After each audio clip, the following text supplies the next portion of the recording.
Welcome. This video will be about the inefficiency. What does the inefficiency mean? It means the gap between the wicks in an impulsive movement. If price moves rapidly, printing several candles, and the wicks between the candles doesn't meet, it will be inefficient. So as you can see, price is printing several candles here, and the wicks between the candles, so this one and this one, doesn't meet in the middle. So this gap between the price is inefficient. So basically, inefficiency means gap between the wicks. Okay, here you can see an example for an efficient price. As you can see, several candles has been printed and the wicks between the candles meet in the middle. So there's no gap in the price, there's no inefficiency in the price, so this one is efficient. Okay, but how can we actually use this to our advantage? When the market moves rapidly and leaves inefficiency behind, price usually fills the created gap to restore the balance. Assigning inefficiencies and combining them with supply-demand zones can make you avoid a lot of early entries and can save you from unnecessary losses. Okay, so let's see the example. Price is moving in a downtrend, as you can see. In this region, price created inefficient move, so there's a gap between the wicks. So this means there's imbalance, there's inefficiency. Above this inefficiency, you can find the supply zone right here, because this supply zone created inefficient movement and broke structure to the downside. Let's say price creates another pullback, and after the pullback, it creates another supply zone and breaks structure to the downside. But this supply zone has no inefficiency below, just like this.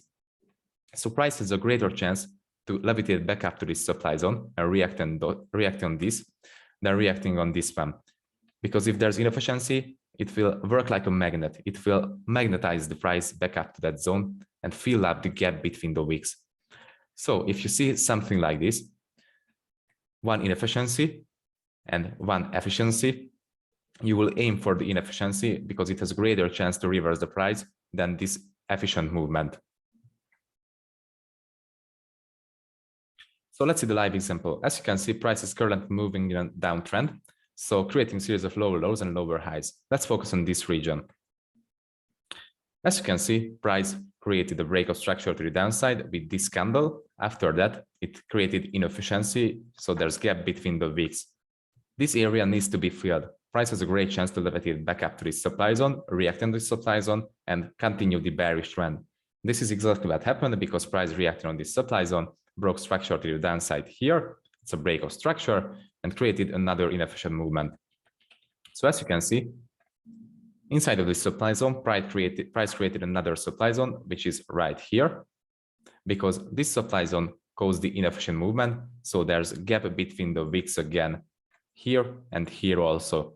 So price has a really great chance to come and fill this inefficiency up before it continues the overall bearish direction. So as you can see, price the break of structure on the downside here again, but this is efficient because this week and this week meets. So there's no inefficiency in the price. So it has a greater chance to fill up this void here and react in the supply zone. And after the reaction on the supply zone, it can continue the bearish trend. Okay, so I want you to practice inefficiencies. I'd like to give a task for you. So mark all of the inefficient areas between this line and this line. So in this region. For this task, you will need an image editor program or just a TradingView, and you have to screenshot this image and copy and paste into TradingView. I would like to ask you to mark all of the inefficient areas, and I will just show you an example. For example, I see an inefficient area here. I just press my highlighter and mark it. I would like to ask you to do the same with all of the inefficient areas. I will give you 1 minute for this.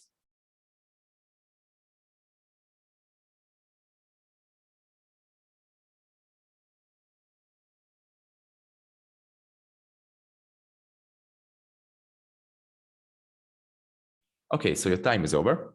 And as you can see, I marked all of the inefficient areas between the red lines.